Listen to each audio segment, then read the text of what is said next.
ರಾಜ್ಯ ಸರ್ಕಾರ 1000 ದಿನ ಪೂರೈಸಿದ್ದು ಹಾವೇರಿಯಲ್ಲಿ ಬೃಹತ್ ಸಮಾವೇಶ ನಡೆಯಿತು. ಭೂ ಗ್ಯಾರಂಟಿ ಸಮರ್ಪಣಾ ಹೆಸರಿನಲ್ಲಿ ಸಾಧನ ಸಮಾವೇಶ ನಡೆದಿದ್ದು 1 ಲಕ್ಷ ಕುಟುಂಬಗಳಿಗೆ ಹಕ್ಕುಪತ್ರಗಳ ವಿತರಣೆ ಮಾಡಲಾಯಿತು. ಅಚ್ಚಯ್ಯನಗುಡಿ ಪ್ರದೇಶದಲ್ಲಿ ಕಾಂಗ್ರೆಸ್ ಸಮಾವೇಶ ನಡೆದಿದ್ದು ಸಿಎಂ ಸಿದ್ದರಾಮಯ್ಯ, ಡಿಸಿಎಂ ಡಿಕೆಶಿ ಸೇರಿ ಎಲ್ಲಾ ನಾಯಕರು ಭಾಗಿಯಾಗಿದ್ದರು. ಸಮಾವೇಶದ ಹಿನ್ನೆಲೆಯಲ್ಲಿ ಸರ್ಕಾರದ 6ನೇ ಗ್ಯಾರಂಟಿ ಜಾರಿ ಮಾಡಲಾಯಿತು. ಭೂಮಿ ಇಲ್ಲದವರಿಗೆ ಹಕ್ಕುಪತ್ರ ವಿತರಿಸಲಾಯಿತು.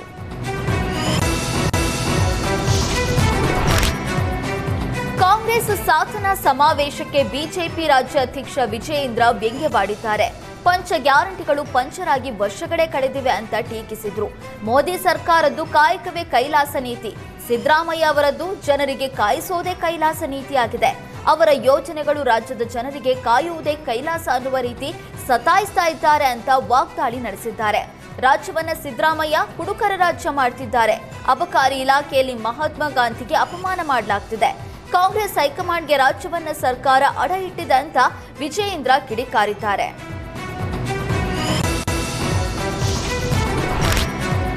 ಕಾಂಗ್ರೆಸ್ ಸರ್ಕಾರ 1000 ದಿನ ಪೂರೈಕೆ ಮಾಡಿರುವ ಹಿನ್ನೆಲೆ ಸಾಧನ ಸಮಾವೇಶ ನಡೆಸ್ತಾ ಇದೆ. ಈ ಹಿನ್ನೆಲೆ ಸರ್ಕಾರದ ವಿರುದ್ಧ ಪೋಸ್ಟರ್ ಬಿಡುಗಡೆ ಮಾಡಿ ವಿಜಯೇಂದ್ರ ಆಕ್ರೋಶ ಹೊರಹಾಕಿದ್ದಾರೆ. 1000 ದಿನ 1000 ಸಮಸ್ಯೆ ಅಂತ ಪೋಸ್ಟರ್ ಬಿಡುಗಡೆ ಮಾಡಲಾಗಿದೆ. ಸಿಎಂ ಡಿಸಿಎಂ ಫೋಟೋ ಹಾಕಿ ಪೋಸ್ಟರ್ ರಿಲೀಸ್ ಮಾಡಲಾಗಿದೆ. ಅಬಕಾರಿ ಇಲಾಖೆಯಲ್ಲಿ 2,500 ಕೋಟಿ ಲೂಟಿ, ಸಾಲು ಸಾಲು ಡ್ರಗ್ಸ್ ಫ್ಯಾಕ್ಟರಿಗಳು, ಬರ ಪರಿಹಾರ ವಿಳಂಬ, ಬೆಲೆ ಏರಿಕೆ ಬಿಸಿ, ಕಾನೂನು ಸುವ್ಯವಸ್ಥೆ ವೈಫಲ್ಯ ಅಂತ ಸಾಮಾಜಿಕ ಜಾಲತಾಣದಲ್ಲಿ ಪೋಸ್ಟ್ ಮಾಡಿ ಲೇವಡಿ ಮಾಡಿದ್ದಾರೆ. ಸಿದ್ದರಾಮಯ್ಯ ನೇತೃತ್ವದ ಕಾಂಗ್ರೆಸ್ ಸರ್ಕಾರ 1000 ದಿನ ಪೂರೈಸಿದ ಸಡಗರದಲ್ಲಿದೆ. ಇತ್ತ ಮಂಡ್ಯದಲ್ಲಿ ಸರ್ಕಾರದ ವಿರುದ್ಧ ಬಿಜೆಪಿ ವಿಭಿನ್ನ ಪ್ರತಿಭಟನೆ ನಡೆಸಿದೆ. ಖಾಲಿ ಪೆಟ್ಟಿಗೆಗೆ 1000 ದಿನ 1000 ಸಮಸ್ಯೆ ಪೋಸ್ಟರ್ ಅಂಟಿಸಿ ಪ್ರತಿಭಟನೆಯನ್ನ ನಡೆಸಿದ್ದಾರೆ. ಮಂಡ್ಯದ ಮಹಾವೀರ ಸರ್ಕಲ್ನಲ್ಲಿ ಬಿಜೆಪಿ ಕಾರ್ಯಕರ್ತರು ಪ್ರತಿಭಟನೆ ನಡೆಸಿದ್ರು. ಕಿವಿಗೆ ಹೂ ಇಟ್ಕೊಂಡು ಕೈಯಲ್ಲಿ ಖಾಲಿ ಚೊಂಬು, ತೆಂಗಿನ ಚಿಪ್ಪು ಹಿಡಿದು ಆಕ್ರೋಶ ಹೊರಹಾಕಿದ್ರು. ಸಿದ್ದರಾಮಯ್ಯ ನೇತೃತ್ವದ ಸರ್ಕಾರ ಅಧಿಕಾರಕ್ಕೆ ಬಂದು 1000 ದಿನ ಪೂರೈಸಿದ್ರು ಅಭಿವೃದ್ಧಿ ಶೂನ್ಯ. ರಾಜ್ಯದಲ್ಲಿ ಸಾವಿರಾರು ಸಮಸ್ಯೆಗಳು ತಾಂಡವವಾಡ್ತಾ ಇದೆ. ಸರ್ಕಾರದ ಖಜಾನೆ ಖಾಲಿಯಾಗಿದೆ. ಮಹಿಳೆಯರು, ದಲಿತರಿಗೆ ರಕ್ಷಣೆ ಇಲ್ಲದಂತಾಗಿದೆ ಅಂತ ಕಿಡಿಕಾರಿದ್ದಾರೆ.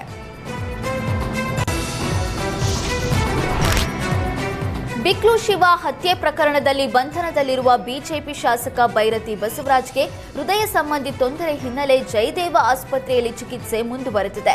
ಈ ಮಧ್ಯೆ ಬೈರತಿ ಬಸವರಾಜ್ ಮನೆಗೆ ವಿಪಕ್ಷ ನಾಯಕರಾದ ಆರ್ ಅಶೋಕ್, ಪರಿಷತ್ ಸದಸ್ಯ ಛಲವಾದಿ ನಾರಾಯಣಸ್ವಾಮಿ ಭೇಟಿ ನೀಡಿದ್ರು. ಬೈರತಿ ಬಸವರಾಜ್ ಅವರ ಕುಟುಂಬದ ಸದಸ್ಯರು ಹಾಗೂ ಬಿಜೆಪಿ ಮುಖಂಡರಿಗೆ ಆರ್ ಅಶೋಕ್ ಧೈರ್ಯ ತುಂಬಿದ್ದಾರೆ. ಈ ವೇಳೆ ವಿಧಾನ ಪರಿಷತ್ ಸದಸ್ಯೆ ಭಾರತಿ ಶೆಟ್ಟಿ, ದಾಸರಹಳ್ಳಿ ಶಾಸಕ ಮುನಿರಾಜು ಸಾಥ್ ಕೊಟ್ಟರು.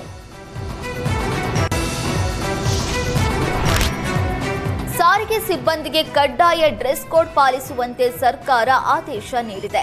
ಬಿಎಂಟಿಸಿ ಮತ್ತು ಕೆಎಸ್ಆರ್ಟಿಸಿ ನೌಕರರು ಪ್ರತಿ ತಿಂಗಳ ಮೊದಲ ಶನಿವಾರ ಖಾದಿ ಬಟ್ಟೆ ಕಡ್ಡಾಯವಾಗಿ ಧರಿಸಬೇಕು ಅಂತ ಆದೇಶ ನೀಡಿದೆ. ಅಲ್ಲದೆ ಸ್ವಾತಂತ್ರ್ಯ ಹಾಗೂ ಗಣರಾಜ್ಯೋತ್ಸವ ದಿನ ಖಾದಿ ಉಡುಪು ಕಡ್ಡಾಯಗೊಳಿಸಲಾಗಿದೆ. ಈಗಾಗಲೇ ಎಲ್ಲ ಸರ್ಕಾರಿ ಕಚೇರಿಗಳಲ್ಲಿ ಸರ್ಕಾರ ಖಾದಿ ಬಟ್ಟೆ ಧರಿಸೋದು ಕಡ್ಡಾಯ ಮಾಡಿದೆ. ಇದೀಗ ಮತ್ತೆ ಎಲ್ಲ ಸಿಬ್ಬಂದಿಗೆ ಕೆಎಸ್ಆರ್ಟಿಸಿ ಎಂಡಿ ಅಕ್ರಮ್ ಪಾಷಾ ಕಟ್ಟುನಿಟ್ಟಿನ ಆದೇಶ ಹೊರಡಿಸಿದ್ದಾರೆ. ಮಲ್ಪೆ ಠಾಣಾ ವ್ಯಾಪ್ತಿಯಲ್ಲಿ ಸಾರ್ವಜನಿಕ ಸ್ಥಳದಲ್ಲಿ ಜೂಜಾಟ ನಡೆಸ್ತಾ ಇದ್ದವರ ಮೇಲೆ ಪೊಲೀಸರು ದಾಳಿ ನಡೆಸಿ 5ರನ್ನ ಬಂಧಿಸಿದ್ದಾರೆ. ಬಂಧಿತರನ್ನ ನಿತಿನ್ ರಾಜ್, ಸಚಿನ್, ಸತೀಶ್ ಕಿಶೋರ್, ರಂಜಿತ್ ಹಾಗೂ ರವಿ ಅಂತ ಗುರುತಿಸಲಾಗಿದೆ. ಜೂಜಾಟಕ್ಕೆ ಬಳಸಿದ 52 ಇಸ್ಪೀಟ್ ಕಾರ್ಡು, ನಗದು, 4 ಮೊಬೈಲ್, ಟೊಯೋಟೋ ಫಾರ್ಚುನರ್ ಕಾರು ಮತ್ತು ಮಾರುತಿ ಸುಜುಕಿ ಸ್ವಿಫ್ಟ್ ಕಾರನ್ನ ವಶಪಡಿಸಿಕೊಳ್ಳಲಾಗಿದೆ. ಮಲ್ಪೆ ಠಾಣೆಯಲ್ಲಿ ಪ್ರಕರಣ ದಾಖಲಾಗಿದೆ. ಬಂಧಿತರನ್ನ ನ್ಯಾಯಾಲಯಕ್ಕೆ ಹಾಜರುಪಡಿಸಲು ಪೊಲೀಸರು ಸಿದ್ಧತೆ ನಡೆಸಿದ್ದಾರೆ. ಪ್ರೇಮಿಗಳ ದಿನಾಚರಣೆ ಹಿನ್ನೆಲೆ ಐತಿಹಾಸಿಕ ಪ್ರವಾಸಿ ತಾಣ ನಂದಿ ಬೆಟ್ಟಕ್ಕೆ ಜಿಲ್ಲಾಡಳಿತ ನಿಷೇಧ ಹೇರಿದೆ. ಈ ಹಿನ್ನೆಲೆ ನಂದಿ ಬೆಟ್ಟದ ಮೇಲೆ ಮಜಾ ಮಾಡೋದಕ್ಕೆ ಬಂದ ಪ್ರೇಮಿಗಳಿಗೆ ಭಾರಿ ನಿರಾಸೆಯಾಗಿದೆ. ಚೆಕ್ಪೋಸ್ಟ್ನಲ್ಲಿ ಪ್ರವಾಸಿಗರನ್ನ ಸಿಬ್ಬಂದಿ ವಾಪಸ್ ಕಳಿಸುತ್ತಿದ್ದಾರೆ.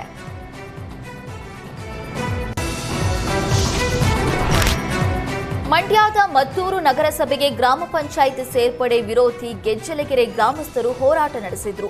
2 ತಿಂಗಳ ಹೋರಾಟದ ಬಳಿಕ ಸರ್ಕಾರ ಎಚ್ಚೆತ್ತಿದ್ದು ಸಚಿವ ಚಲುವರಾಯಸ್ವಾಮಿ ನೇತೃತ್ವದಲ್ಲಿ ಗ್ರಾಮಸ್ಥರ ಮನವೊಲಿಕೆಗೆ ಸಭೆ ನಡೆಯಿತು. ಗೆಜ್ಜಲಗೆರೆ ಬಳಿಕ 3 ಗ್ರಾಮ ಪಂಚಾಯತ್ಗಳಿಂದಲೂ ನಗರಸಭೆಗೆ ವಿರೋಧ ವ್ಯಕ್ತವಾಗಿದೆ.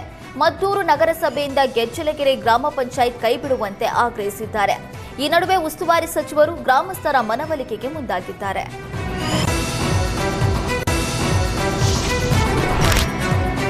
ರಾಜ್ಯದ ಜನರಿಗೆ ಕರೆಂಟ್ ಶಾಕ್ ಕೊಡುವುದಕ್ಕೆ ಸರ್ಕಾರ ಸಜ್ಜಾಗಿದೆ. ಬೇಸಿಗೆ ಮುನ್ನವೇ ಎಸ್ಕಾಂಗಳ ಒತ್ತಾಯಕ್ಕೆ ಮಣಿದು ವಿದ್ಯುತ್ ದರ ಪರಿಷ್ಕರಣೆಗೆ ಸರ್ಕಾರ ಮುಂದಾಗಿದೆ. ಪ್ರತಿ ಯೂನಿಟ್ಗೆ 67 ಪೈಸೆ ಹೆಚ್ಚಳ ಮಾಡುವಂತೆ ಎಸ್ಕಾಂ ಮನವಿ ಮಾಡಿತ್ತು. ಈ ಹಿನ್ನೆಲೆ ಫೆಬ್ರವರಿ 16ರಿಂದ 27ರವರೆಗೆ ಸಾರ್ವಜನಿಕ ಅಭಿಪ್ರಾಯ ಸಂಗ್ರಹಿಸಲು ಮುಂದಾಗಿದೆ. ಮಾರ್ಚ್ ಅಥವಾ ಏಪ್ರಿಲ್ನಿಂದ ವಿದ್ಯುತ್ ದರ ಏರಿಕೆ ಮಾಡುವ ಸಾಧ್ಯತೆ ಇದೆ. ವಿಜಯಪುರ ನಗರ ವಿಧಾನಸಭಾ ಕ್ಷೇತ್ರದ ಚುನಾವಣಾ ಅಕ್ರಮ ಆರೋಪಕ್ಕೆ ಸಂಬಂಧಪಟ್ಟಂತೆ ಹೈಕೋರ್ಟ್ ನೀಡಿದ್ದ ತೀರ್ಪನ್ನು ಸುಪ್ರೀಂ ಕೋರ್ಟ್ ಎತ್ತಿ ಹಿಡಿದಿದೆ. ಶಾಸಕ ಯತ್ನಾಳ್ ವಿರುದ್ಧ ಸುದೀರ್ಘ ಕಾನೂನು ಹೋರಾಟ ನಡೆಸಿದ್ದ ಕಾಂಗ್ರೆಸ್ ಪರಾಜಿತ ಅಭ್ಯರ್ಥಿ ಅಬ್ದುಲ್ ಹಮೀದ್ ಮುಷ್ರೀಫ್ಗೆ ಸುಪ್ರೀಂ ಅಂಗಳದಲ್ಲೂ ಮುಖಭಂಗವಾಗಿದೆ. ಕಳೆದ ವಿಧಾನಸಭಾ ಚುನಾವಣೆಯಲ್ಲಿ ಯತ್ನಾಳ್ ಅಕ್ರಮ ಎಸಗಿದ್ದಾರೆ ಅಂತ ಆರೋಪಿಸಿ ಹಮೀದ್ ಮುಷ್ರೀಫ್ ಎಲೆಕ್ಷನ್ ಪಿಟಿಷನ್ ಸಲ್ಲಿಸಿದ್ರು. ಈ ಅರ್ಜಿಯನ್ನು ವಿಚಾರಣೆ ನಡೆಸಿದ್ದ ಕಲಬುರಗಿ ಹೈಕೋರ್ಟ್ ಪೀಠವು ಕಳೆದ 2025ರ ಜುಲೈ 18ರಂದೇ ಅರ್ಜಿಯನ್ನ ವಜಾಗೊಳಿಸಿ ಹಮೀದ್ ಅವರಿಗೆ ದಂಡ ವಿಧಿಸಿತ್ತು. ಈ ಆದೇಶವನ್ನ ಪ್ರಶ್ನಿಸಿ ಹಮೀದ್ ಮುಷ್ರೀಫ್ ಸುಪ್ರೀಂ ಕೋರ್ಟ್ ಮೊರೆ ಹೋಗಿದ್ರು. ಆದರೆ ಸುಪ್ರೀಂ ಕೋರ್ಟ್ ಕೂಡ ಹೈಕೋರ್ಟ್ ಆದೇಶದಲ್ಲಿ ಹಸ್ತಕ್ಷೇಪ ಮಾಡೋದಕ್ಕೆ ನಿರಾಕರಿಸಿದ್ದು ರಿವ್ಯೂ ಪಿಟಿಷನ್ ಅನ್ನ ವಜಾಗೊಳಿಸುವ ಮೂಲಕ ಕಾಂಗ್ರೆಸ್ ನಾಯಕನಿಗೆ ಹಿನ್ನಡೆಯಾಗಿದೆ.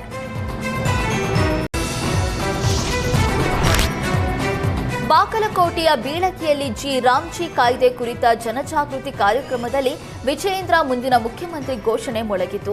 ಸೂರ್ಯ ಹುಟ್ಟೋದು ಎಷ್ಟು ಸತ್ಯವೋ 2028ಕ್ಕೆ ಬಿಜೆಪಿ ರಾಜ್ಯ ಘಟಕದ ಅಧ್ಯಕ್ಷ ವಿಜಯೇಂದ್ರ ಸಿಎಂ ಆಗೋದು ಅಷ್ಟೇ ಸತ್ಯ ಅಂತ ಬಿಜೆಪಿ ಜಿಲ್ಲಾ ಘಟಕದ ಅಧ್ಯಕ್ಷ ಶಾಂತಗೌಡ ಪಾಟೀಲ ಘೋಷಣೆ ಕೂಗಿದ್ರು. ಯಡಿಯೂರಪ್ಪನವರು ಇಲ್ಲಿಗೆ ಬಂದು ಹೋದ ಬಳಿಕ ಮುಖ್ಯಮಂತ್ರಿ ಆಗಿದ್ರು. ಈಗ ನೀವು ಬಂದಿದ್ದೀರಿ, ನೀವು ಮುಖ್ಯಮಂತ್ರಿ ಆಗ್ತೀರಿ ಅಂತ ಗ್ರಾಮದ ಜನರಲ್ಲಿ ಹೇಳ್ತಿದ್ದಾರೆ ಅಂತ ಶಾಂತಗೌಡ ಪಾಟೀಲ್ ಪ್ರತಿಕ್ರಿಯಿಸಿದರು. ಹಂಪಿ ಉತ್ಸವದಲ್ಲಿ ಮಕ್ಕಳ ಕನಸಿಗೆ ಸಚಿವ ಜಮೀರ್ ರೆಕ್ಕೆ ಕಟ್ಟಿದ್ದಾರೆ. ಹೆಲಿಕಾಪ್ಟರ್ ನೋಡುವುದಕ್ಕೆ ಬಂದ 60ಕ್ಕೂ ಹೆಚ್ಚು ಮಕ್ಕಳಿಗೆ ಸಚಿವರು ಉಚಿತ ಹೆಲಿಕಾಪ್ಟರ್ ರೈಡ್ ಮಾಡಿಸಿದ್ದಾರೆ. ಸ್ವಂತ ಖರ್ಚಿನಲ್ಲಿ ಸಚಿವ ಜಮೀರ್ ರೈಡ್ ವ್ಯವಸ್ಥೆ ಮಾಡಿದ್ದಾರೆ. ಆಕಾಶಕ್ಕೆ ಹಾರಿದ ಮಕ್ಕಳ ಸಂಭ್ರಮ ಕಂಡು ಪೋಷಕರು ಖುಷಿಪಟ್ಟಿದ್ದು, ಇತ್ತ ಸಚಿವ ಜಮೀರ್ ಕೂಡ ಮಕ್ಕಳ ಸಂಭ್ರಮದಲ್ಲಿ ಭಾಗಿಯಾಗಿದ್ರು.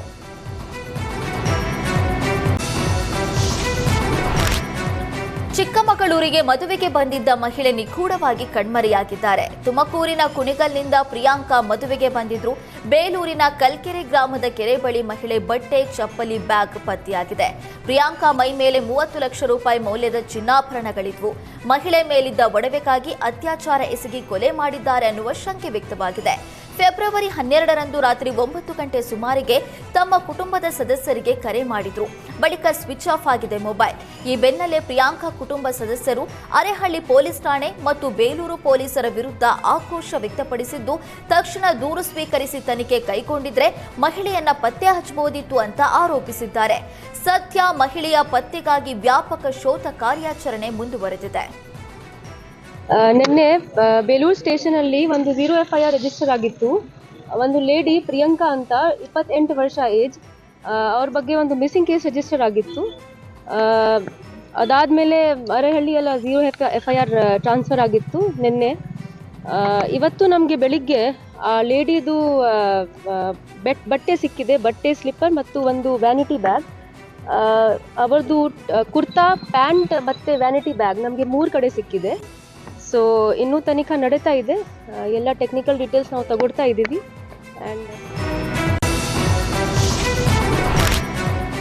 ಶ್ರೀಶೈಲಕ್ಕೆ ತೆರಳ್ತಾ ಇದ್ದಾಗ ಕ್ರೂಸರ್ ವಾಹನ ಪಲ್ಟಿಯಾಗಿ ಸ್ಥಳದಲ್ಲೇ 3 ಭಕ್ತರು ದುರ್ಮರಣ ಹೊಂದಿದ್ದಾರೆ. ಯಾದಗಿರಿಯ ಗೋಗಿ ಗ್ರಾಮದ ರಾಮನಗೌಡ, ಮೇಘ, ಮಹದೇವಮ್ಮ ಕಲಕೇರಿ ಸ್ಥಳದಲ್ಲೇ ಮೃತಪಟ್ಟಿದ್ದಾರೆ. ಆಂಧ್ರಪ್ರದೇಶದ ಕಲಕುರ್ತಿ ಬಳಿ ಘಟನೆ ನಡೆದಿದೆ.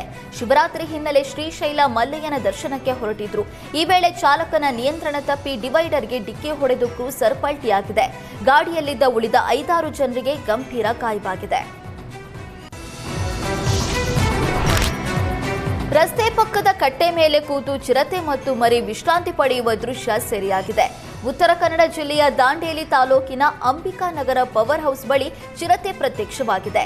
ಈ ಹಿನ್ನೆಲೆ ವಾಹನ ಚಾಲಕರು ಎಚ್ಚರಿಕೆಯಿಂದ ಸಂಚರಿಸಬೇಕು ಅಂತ ಅರಣ್ಯ ಇಲಾಖೆ ಅಧಿಕಾರಿಗಳು ಮನವಿ ಮಾಡಿದ್ದಾರೆ. ಎಲ್ಲೆಂದರಲ್ಲಿ ಕಸ ಹಾಕಿದ ಬೆನಕ ಬಾರ್ ಅಂಡ್ ರೆಸ್ಟೋರೆಂಟ್ ಮಾಲೀಕರಿಗೆ ನಗರಸಭೆ ಸದಸ್ಯರು ತರಾಟೆಗೆ ತೆಗೆದುಕೊಂಡಿದ್ದಾರೆ. ಚಿಕ್ಕಮಗಳೂರು ನಗರದ ಜಯನಗರ ಬಡಾವಣೆಯಲ್ಲಿ ಘಟನೆ ನಡೆದಿದೆ. ಬಾರ್ ಹೊರಗೆ ಕಾರ್ನಲ್ಲಿ ಕೂರುವವರಿಗೆ ಸಿಬ್ಬಂದಿ ಮದ್ಯವನ್ನ ಸಪ್ಲೈ ಮಾಡ್ತಾ ಇದ್ರು. ರಸ್ತೆ ಪಕ್ಕ ಕಾರಲ್ಲಿ ಕೂತು ಕುಡಿದು ತ್ಯಾಜ್ಯಗಳನ್ನ ಅಲ್ಲೇ ಎಸೆತಾ ಇದ್ರು. ಈ ಹಿನ್ನೆಲೆ ಜಯನಗರ ಬಾರ್ ಕುಮಾರ್ ಗೌಡ ನೇತೃತ್ವದಲ್ಲಿ ಅಧ್ಯಕ್ಷರು ಹೆಲ್ತ್ ಇನ್ಸ್ಪೆಕ್ಟರ್ ದಾಳಿ ನಡೆಸಿದ್ದಾರೆ. ಚರಂಡಿಯಲ್ಲಿದ್ದ ಕಸವನ್ನ ನಗರಸಭೆ ಸಿಬ್ಬಂದಿ ಮತ್ತೆ ಬಾರ್ಗೆ ಹಾಕಿದ್ದಾರೆ. ಬಳಿಕ ಕಂಟೆಯನ್ನ ಸೀಸ್ ಮಾಡಿ 10,000 ರೂಪಾಯಿ ದಂಡ ವಿಧಿಸಿದ್ದಾರೆ. ಇದೇ ಚಾಳಿ ಮುಂದುವರಿದರೆ ಬಾರ್ ಕ್ಲೋಸ್ ಮಾಡಿಸುವ ಎಚ್ಚರಿಕೆ ನೀಡಿದ್ದಾರೆ. ಚನ್ನಪಟ್ಟಣ ತಾಲೂಕಿನ ಮಲ್ಲಂಗೆರೆ ಗ್ರಾಮದಲ್ಲಿ ಕಾಡಾನೆ ಓಡಾಟ ನಡೆಸಿದೆ. ಕಾಡಾನೆ ಕಂಡು ಗ್ರಾಮಸ್ಥರು ವಾಹನ ಸವಾರರು ಆತಂಕಗೊಂಡಿದ್ದಾರೆ. ತೆಂಗಿನಕಲ್ಲು ಅರಣ್ಯ ಪ್ರದೇಶದಿಂದ ನಿತ್ಯ ಜನವಸತಿ ಪ್ರದೇಶಕ್ಕೆ ಕಾಡಾನೆ ಬರ್ತಿದೆ. ಅಲ್ಲದೆ ಜಮೀನುಗಳಲ್ಲಿ ನುಗ್ಗಿ ಬೆಳೆ ನಾಶ ಮಾಡ್ತಾ ಇದೆ.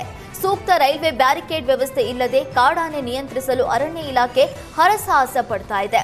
ಕಾಡಾನೆ ನಿಯಂತ್ರಿಸುವಲ್ಲಿ ಅರಣ್ಯ ಇಲಾಖೆ ವಿಫಲವಾಗಿದ್ದು ನಿವಾಸಿಗಳ ಆಕ್ರೋಶಕ್ಕೆ ಕಾರಣವಾಗಿದೆ. ಮಲೆಮಹದೇಶ್ವರ ಬೆಟ್ಟದಲ್ಲಿ ಮತ್ತೆ 2 ಚಿರತೆ ಮರಿ ಪ್ರತ್ಯಕ್ಷವಾಗಿದ್ದು ಪಾದಯಾತ್ರಿಗಳಲ್ಲಿ ಆತಂಕ ಸೃಷ್ಟಿಸಿದೆ. ಮಹದೇಶ್ವರ ಬೆಟ್ಟದ ರಂಗನಾಥ ಸ್ವಾಮಿ ಒಡ್ಡು ಬಳಿ ಪ್ರತ್ಯಕ್ಷವಾಗಿದ್ದು ಬಸ್ನಲ್ಲಿ ಹೋಗ್ತಾ ಇದ್ದವರ ಕ್ಯಾಮೆರಾದಲ್ಲಿ ಸೆರೆಯಾಗಿದೆ. ಸದ್ಯ ಅರಣ್ಯಾಧಿಕಾರಿಗಳು ಥರ್ಮಲ್ ಡ್ರೋನ್ ಬಳಸಿ ಚಿರತೆ ಮೇಲೆ ನಿಗಾ ವಹಿಸಿದ್ದಾರೆ. ಸಿಂಧನೂರು ಗ್ರಾಮೀಣ ಪೊಲೀಸರು ಭರ್ಜರಿ ಕಾರ್ಯಾಚರಣೆ ನಡೆಸಿದ್ದಾರೆ. ದೇವಸ್ಥಾನದ ಬೀಗ ಮುರಿದು ದೇವರ ಒಡವೆ ಕದ್ದ ಖದೀಮನನ್ನ ಬಂಧಿಸಿದ್ದಾರೆ. ರಾಯಚೂರಿನ ಹರಟೇನೂರು ಗ್ರಾಮದಲ್ಲಿ ಕಳ್ಳತನ ನಡೆದಿತ್ತು. 5 ಗ್ರಾಂ ಬುಗಡಿ ಬಂಗಾರದ ಖಡ್ಗ, 2 ತೊಲೆ ಬಂಗಾರದ ವಸ್ತುಗಳ ಜೊತೆಗೆ ಹುಂಡಿಯಲ್ಲಿದ್ದ 30,000ಕ್ಕೂ ಅಧಿಕ ಹಣವನ್ನ ದೋಚಿದ್ರು. ಸಿಂಧನೂರು ಗ್ರಾಮೀಣ ಠಾಣೆ ಪೊಲೀಸರಿಗೆ ಅರ್ಚಕ ಆಂಜನೇಯ ದೂರು ನೀಡಿದ್ರು.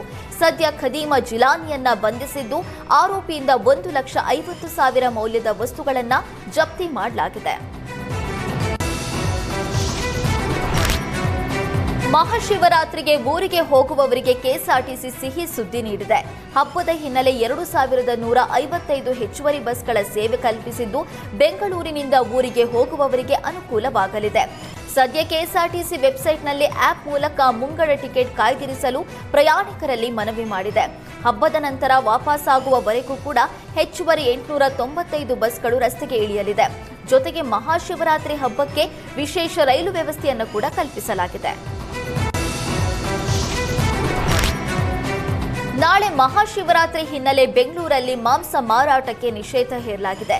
ನಾಳೆ ಜಿಬಿಎ ವ್ಯಾಪ್ತಿಯ ಕಸಾಯಿಖಾನೆಯಲ್ಲಿ ಪ್ರಾಣಿವಧೆ ಹಾಗೂ ಮಳಿಗೆಗಳಲ್ಲಿ ಮಾಂಸ ಮಾರಾಟ ಸಂಪೂರ್ಣ ನಿಷೇಧಿಸಲಾಗಿದೆ. ಈ ಬಗ್ಗೆ ಪಶುಪಾಲನಾ ವಿಭಾಗದ ಉಪನಿರ್ದೇಶಕ ಆದೇಶ ಹೊರಡಿಸಿದ್ದಾರೆ. ರಾಜ್ಯದ ಮಹಿಳೆಯರಿಗೆ ಉಚಿತ ಬಸ್ ಪ್ರಯಾಣ ಸೌಲಭ್ಯ ನೀಡ್ತಾ ಇರುವ ಶಕ್ತಿ ಯೋಜನೆಗೆ ಸಂಬಂಧಪಟ್ಟಂತೆ ಸರ್ಕಾರ ಮಹತ್ವದ ನಿರ್ಧಾರ ಮಾಡಿದೆ. ಫಲಾನುಭವಿಗಳಿಗೆ ಸ್ಮಾರ್ಟ್ ಕಾರ್ಡ್ ವಿತರಣೆ ಮಾಡೋದಕ್ಕೆ ತೀರ್ಮಾನಿಸಿದ್ದು ಮುಂದಿನ ದಿನಗಳಲ್ಲಿ ಉಚಿತ ಪ್ರಯಾಣ ಸೌಲಭ್ಯ ಪಡೆಯೋದಕ್ಕೆ ಕಾರ್ಡ್ ಕಡ್ಡಾಯವಾಗಲಿದೆ. ರಾಜ್ಯಾದ್ಯಂತ ನಿತ್ಯ ಸರಾಸರಿ 76 ಲಕ್ಷ ಮಹಿಳೆಯರು ಉಚಿತವಾಗಿಯೇ ಪ್ರಯಾಣ ಮಾಡ್ತಿದ್ದಾರೆ. ಈ ಎಲ್ಲಾ ಮಹಿಳೆಯರಿಗೆ ಸ್ಮಾರ್ಟ್ ಕಾರ್ಡ್ ವಿತರಿಸಲು ಸರ್ಕಾರ ಮುಂದಾಗಿದೆ. ಸರ್ಕಾರವು ಯೋಜನೆಯ ಪಾರದರ್ಶಕತೆ, ಆರ್ಥಿಕ ಹೊಣೆಗಾರಿಕೆ ಹಾಗೂ ದತ್ತಾಂಶ ನಿರ್ವಹಣೆಗೆ ಅನುಕೂಲವಾಗಲಿದೆ ಅಂತ ಈ ತಂತ್ರಜ್ಞಾನದ ಮೊರೆ ಹೋಗಿದೆ. ಈ ಬಗ್ಗೆ ಸಾರಿಗೆ ಸಚಿವ ರಾಮಲಿಂಗಾರೆಡ್ಡಿ ಪ್ರತಿಕ್ರಿಯಿಸಿದ್ದು, ಶೀಘ್ರದಲ್ಲೇ ಸ್ಮಾರ್ಟ್ ಕಾರ್ಡ್ ಟೆಂಡರ್ ಕರಿತೀವಿ ಅಂತ ಹೇಳಿದ್ದಾರೆ. ಸ್ಮಾರ್ಟ್ ಕಾರ್ಡ್ ಅನ್ನು ಉಚಿತವಾಗಿಯೇ ನೀಡ್ತೀವಿ ಅಂತ ತಿಳಿಸಿದ್ದಾರೆ. ಕಾರ್ಡು ನಮ್ಮ 4 ಕಾರ್ಪೊರೇಷನ್ಗೆ ಅನ್ವಯಿಸುತ್ತೆ. BMTC, KSRTC, KKRTC, NWRTC ಎಲ್ಲದಕ್ಕೂ ಕೂಡ ಅನ್ವಯ ಆಗುತ್ತೆ. ಇವನ್ ಮೆಟ್ರೋ ಕೂಡ ಬಳಸ್ಕೋಬೋದು. ಆ ರೀತಿ ಎಲ್ಲ ಮಾಡಬೇಕು ಅಂತ ಪ್ರಪೋಸಲ್ಲು ಕ್ಯಾಬಿನೆಟ್ಗೆ ಬಂದಿತ್ತು. ಕ್ಯಾಬಿನೆಟ್ ಅನುಮೋದನೆ ಕೂಡ ಕೊಟ್ಟಿದೆ. ಆದರೆ ಇದರಲ್ಲಿ ಏನಾಗುತ್ತೆ, ಕ್ಯಾಲಿಫೋರ್ನಿಯಾದಲ್ಲಿ ಕರ್ನಾಟಕ ಮೂಲದ ವಿದ್ಯಾರ್ಥಿ ನಾಪತ್ತೆಯಾಗಿದ್ದಾನೆ. ಅಮೆರಿಕಾದಲ್ಲಿ ಕರ್ನಾಟಕ ಮೂಲದ ಸಾಕೇತ್ ಶ್ರೀನಿವಾಸಯ್ಯ ಉನ್ನತ ವ್ಯಾಸಂಗ ಮಾಡ್ತಾ ಇದ್ದ. ಫೆಬ್ರವರಿ 12ರಂದು ಕ್ಯಾಲಿಫೋರ್ನಿಯಾದ ಟಿಲ್ಡೆನ್ ರೀಜನಲ್ ಪಾರ್ಕ್ನಲ್ಲಿರುವ ಕೆರೆ ಬಳಿ ಸಾಕೇತ್ ಕಾಣಿಸಿಕೊಂಡಿದ್ದ. ಸದ್ಯ ಸಾಕೇತ್ನನ್ನ ಹುಡುಕ್ತಾ ಇರುವ ಬಗ್ಗೆ ಭಾರತೀಯ ರಾಯಭಾರಿ ಕಚೇರಿ ಮಾಹಿತಿ ನೀಡಿದೆ. ಈ ಬಗ್ಗೆ ಅನಿವಾಸಿ ಭಾರತೀಯ ಸಮಿತಿಯ ಉಪಾಧ್ಯಕ್ಷೆ ಆರತಿ ಕೃಷ್ಣ ಪ್ರತಿಕ್ರಿಯಿಸಿದ್ದು, ಸಾಕೇತ್ ತಂದೆ ತುಮಕೂರು ಭಾಗದವರು, ತಾಯಿ ಚಿಕ್ಕಮಗಳೂರು ಭಾಗದವರು. ಎಂಎಸ್ ಮಾಡೋದಕ್ಕೆ ವಿದೇಶಕ್ಕೆ ಹೋಗಿದ್ದ. ಸೋಮವಾರದಿಂದ ಸಂಪರ್ಕಕ್ಕೆ ಸಿಕ್ಕಿಲ್ಲ. ಸದ್ಯ ಭಾರತೀಯ ರಾಯಭಾರಿ ಕಚೇರಿ ಹುಡುಕಾಡ್ತಾ ಇರುವ ಬಗ್ಗೆ ಮಾಹಿತಿ ನೀಡಿದ್ದಾರೆ. ಬೆಂಗಳೂರಿನಲ್ಲಿ ಗುಂಪು ಕಟ್ಕೊಂಡು ದರೋಡೆಗೆ ಬರ್ತಾ ಇರುವ ಮಹಿಳೆಯರ ಗ್ಯಾಂಗ್ ಆಕ್ಟಿವ್ ಆಗಿದೆ. ಯಶವಂತಪುರ ಗೋಲ್ಡನ್ ಅಪಾರ್ಟ್ಮೆಂಟ್ಗೆ 6 ಜನ ಕಳ್ಳಿಯರು ನುಗ್ಗಿದ್ದಾರೆ. ಈ ವೇಳೆ 6 ಮಹಿಳೆಯರನ್ನ ಸೆಕ್ಯೂರಿಟಿ ಗಾರ್ಡ್ ತಡೆದಿದ್ದಾರೆ. ಈ ವೇಳೆ ಅಪಾರ್ಟ್ಮೆಂಟ್ ಮಹಿಳೆಯರಿಗೆ ಉತ್ತರ ಕರ್ನಾಟಕ ಶೈಲಿಯ ಆರ್ಟಿಫಿಷಿಯಲ್ ಒಡವೆಗಳನ್ನ ಮಾರಾಟ ಮಾಡೋದಾಗಿ ಹೇಳ್ಕೊಂಡಿದ್ದಾರೆ. ಆದರೆ ಸೆಕ್ಯೂರಿಟಿ ಕಳ್ಳಿಯರನ್ನ ಒಳಗೆ ಬಿಡೋದಕ್ಕೆ ನಿರಾಕರಿಸಿದ್ದಾರೆ. ಈ ವೇಳೆ 4 ಮಂದಿ ಮಾತಾಡ್ತಾ ಸೆಕ್ಯೂರಿಟಿ ಗಮನ ಬೇರೆಡೆಗೆ ಸೆಳೆದಿದ್ದಾರೆ. ಉಳಿದ 2 ಸೆಕ್ಯೂರಿಟಿ ಕಣ್ತಪ್ಪಿಸಿ ಅಪಾರ್ಟ್ಮೆಂಟ್ಗೆ ಎಂಟ್ರಿ ಕೊಟ್ಟಿದ್ದಾರೆ. ಅಪಾರ್ಟ್ಮೆಂಟ್ನಲ್ಲೇ ಇದ್ದ ಸೆಕ್ಯೂರಿಟಿ ಮನೆಯಿಂದ 40,000 ದುಡ್ಡು, ಚಿನ್ನವನ್ನ ಕಳ್ಳತನ ಮಾಡಿದ್ದಾರೆ. ಸಿಸಿಟಿವಿಯಲ್ಲಿ ಕಳ್ಳರ ಕೈಚಳಕ ಸೆರೆಯಾಗಿದೆ. ಜೈಲಿನಲ್ಲಿರುವ ಕೈದಿಗಳ ವೇತನ ಹೆಚ್ಚಳಕ್ಕೆ ಕಾರ್ಮಿಕ ಇಲಾಖೆಗೆ ಕಾರಾಗೃಹ ಇಲಾಖೆ ಪತ್ರ ಬರೆದಿದೆ. ಪ್ರಸ್ತುತ ನೀಡ್ತಾ ಇರುವ ಕೂಲಿಗೆ ಮತ್ತೆ 5% ಹೆಚ್ಚಿಸುವಂತೆ ಶಿಫಾರಸು ಮಾಡಲಾಗಿದೆ. ಸದ್ಯ ದೇಶದಲ್ಲಿ ಕರ್ನಾಟಕದಲ್ಲಿ ಮಾತ್ರ ಕೈದಿಗಳಿಗೆ ಅತಿ ಹೆಚ್ಚು ಕೂಲಿ ನೀಡಲಾಗ್ತಿದೆ. ಸದ್ಯ ಕೌಶಲ್ಯ ರಹಿತ ಕೈದಿಗಳಿಗೆ 524 ರೂಪಾಯಿ ಕೂಲಿ ನೀಡಲಾಗ್ತಿದೆ. ಇದು ಹೆಚ್ಚಳವಾದಲ್ಲಿ 550 ರೂಪಾಯಿ ಸಿಗಲಿದೆ. ಸಾಧಾರಣ ಕೌಶಲ್ಯ ಹೊಂದಿರುವವರಿಗೆ 548 ರೂಪಾಯಿ ಇದ್ದು 575 ರೂಪಾಯಿ ಹೆಚ್ಚಳವಾಗಲಿದೆ. ಕೌಶಲ್ಯ ಹೊಂದಿರುವ ಖೈದಿಗಳಿಗೆ 615 ರೂಪಾಯಿಯಿಂದ 646 ರೂಪಾಯಿಗೆ ಹೆಚ್ಚಳವಾಗಲಿದೆ. ಅತಿ ಹೆಚ್ಚು ಕೌಶಲ್ಯ ಹೊಂದಿರುವವರಿಗೆ 663 ರಿಂದ 696 ರೂಪಾಯಿ ಕೂಲಿಯನ್ನ ಹೆಚ್ಚಿಸಲು ಪತ್ರ ಬರೆಯಲಾಗಿದೆ.